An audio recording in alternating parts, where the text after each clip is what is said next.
Itinaas na red alert status para sa mga nakaambang na kilos protesta ating tatalakayin kasama si Colonel Francel Margareth Padilla, ang tagapagsalita ng Armed Forces of the Philippines. Colonel Padilla, magandang tanghali po at welcome uli sa Bagong Pilipinas ngayon.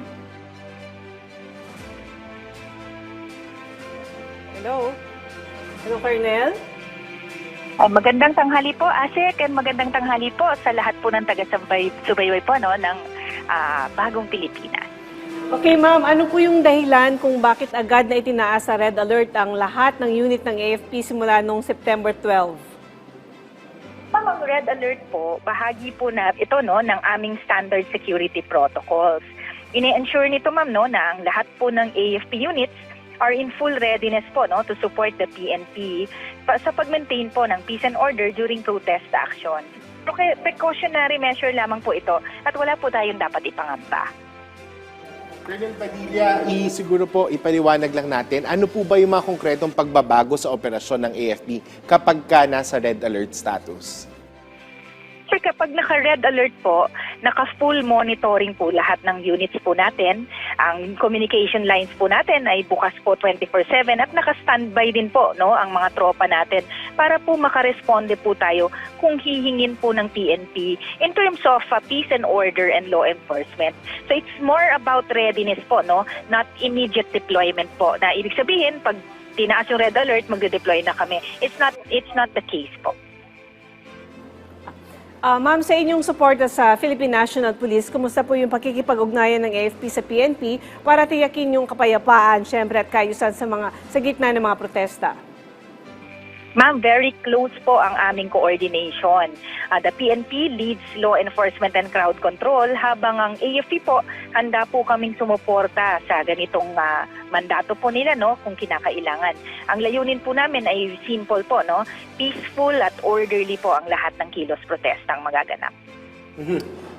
Colonel, siguro paglilinaw lang din po, may banta po ba ng infiltration at ano po ba ang mga indikasyong binabantayan ng AFP kaugnay nito? Sir, we continuously monitor po.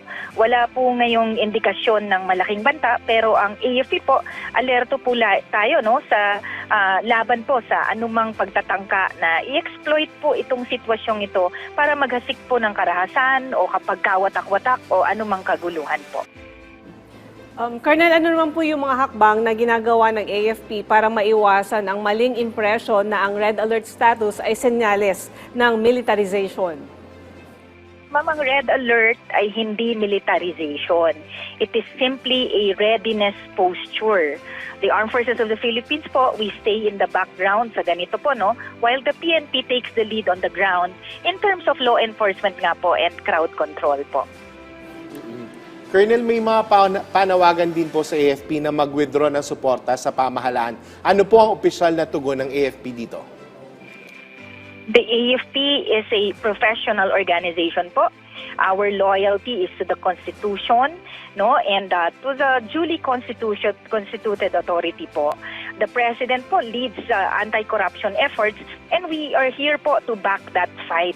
Ang AFP, we protect citizens from political spoilers po, na maari pong i-confuse tayo or i-disrupt yung progress natin. So we serve the duly constituted authority because we serve the Constitution and we serve the Constitution because we serve you po, ang taong bayan, ang Filipino people in general. Colonel, meron bang nakahandang contingency plan ng AFP kung sakaling lumaki o tumindi yung mga kilos protesta at ano po mga ito? Yes, ma'am, we have contingency measures that are in place for any eventuality. Always po in coordination tayo closely with our counterparts with the Philippine National Police po dyan. Ang priority po natin, yun pong kaligtasan ng ating civilian, pagrespeto sa karapatang pantao, at pagpapanatili po ng kaayusan sa mga ganitong activities po. Colonel, on the ground naman, ano naman po ang magiging papel ng AFP sakaling magkaroon ng karahasan o kaguluhan sa mga kilos protesta? The AFP po will continue to come in to assist po itong PNP if necessary. Always po we are guided by the rule of law and our role po is to assist the PNP in law enforcement and peace and order to preserve peace po, no, and protect our democratic institutions. And of course, mandate talaga po ng AFP is to keep our people safe po. Okay, Colonel, mensahe niyo na lang po mula sa AFP para sa mga kababayan nating nag-aalala sa sitwasyon ngayon ng bansa dahil sa issue ng korupsyon. Yes, ma'am, sa ating mga kababayan po, malinaw po ito, no? Our fight against corruption must be pursued in the proper, legal, and peaceful forums. Yung ating sandatahang lakas ng Pilipinas po, we remain insulated po, no? Ito po yung aming panawagan, to remain insulated from politics and enable us po to focus on our mandate, to protect the people, preserve our peace, and defend po our sovereignty. So may malaking hamon po tayong kinakaharap, no? Yung atin pong external defense, territorial defense po. Nakatutok po ang AFP dyan. Our president po, which is also our commander-in-chief, leads this anti-corruption efforts and we are backing him po on this fight. At habang tinutugunan po natin ang internal issues the legal way, let us not lose sight po, no, of the bigger challenge to strengthen our external defense. Lalong-lalo na po ang usapin ng West Philippine Sea, hindi po nawawala yan. So sama-sama po tayo dito at magiging mas matatag po ang Pilipinas. Maraming salamat po sa inyong oras, Colonel Francel Margaret Padilla, ang tagapagsalita ng Armed Forces of the Philippines.